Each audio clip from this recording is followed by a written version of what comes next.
Hey guys, welcome back for today's NBA pick video play for January 9th, 2019. And this one, going to be talking about this matchup between the Detroit Pistons and the Los Angeles Lakers and give our lean on where we see the better value on the over-under, the total number sitting at 217.5 points. And the Pistons, they're absolutely reeling right now. 4 games below 500. The past month or so of action has been a complete disaster for the Pistons. Now they head out on the road after losing in their last 2 outings at home to the Spurs and the Jazz. And the Pistons, during this stretch, they have gone against a tougher overall schedule, and earlier on in the year, they actually went against a very easy schedule, so perhaps it was fool's gold, the fact that they were able to work their way up into that upper tier of the Eastern Conference playoff picture. As they've started to go against tougher opposition, the wheels have pretty much fallen off, and you have to feel bad for Blake Griffin because he's actually having what I'd say one of the better years of his career. He's been able to stay healthy. He's averaging 25 points per game. He's leading the team in assists. He's been such a vital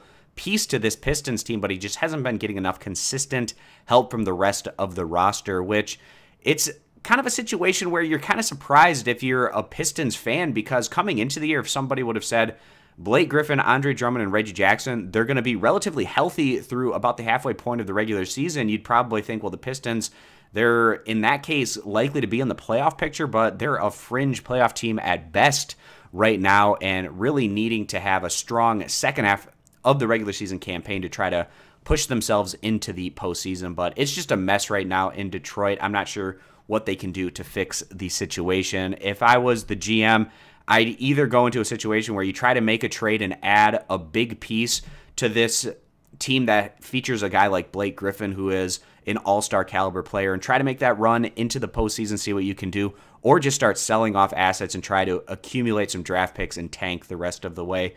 I'm not sure the Pistons will choose either of those paths, but we'll see what they are able to do here through the rest of the regular season. But the Pistons, in terms of their numbers this year, they're at the bottom tier of the league in terms of offensive production, a little over 107 points per game. They're about mid-tier defensively, giving up around 110 points per game. So the average total that we've been getting in a Pistons game this year is right at around 217 points, which is just a hair below the total that we're getting in this matchup. Their opposition, the Los Angeles Lakers, they play with a bit more tempo than Detroit, and they've shown a higher ceiling, certainly, on the offensive side of the ball. The Lakers right now, 3 games above 500, 10th in the NBA in scoring average, 18th in total team defense, and their average total is a little bit over 223 points, which is a little bit higher than the total that we're getting in this matchup. And you'd think the Lakers on their home court that they're going to be able to perhaps dictate the pace of play, especially against a Detroit team that's really not playing their best ball right now. So we would not be surprised to see this as a higher scoring affair. And with that being the case, we're going to go ahead and side with the over 217.5 as the better value bet. If you agree, give the video a thumbs up. Disagree, give it a thumbs down. Check out all of our picks for today over at stumpthespread.com. Subscribe to our YouTube channel, and hope to see you guys back here for our next video.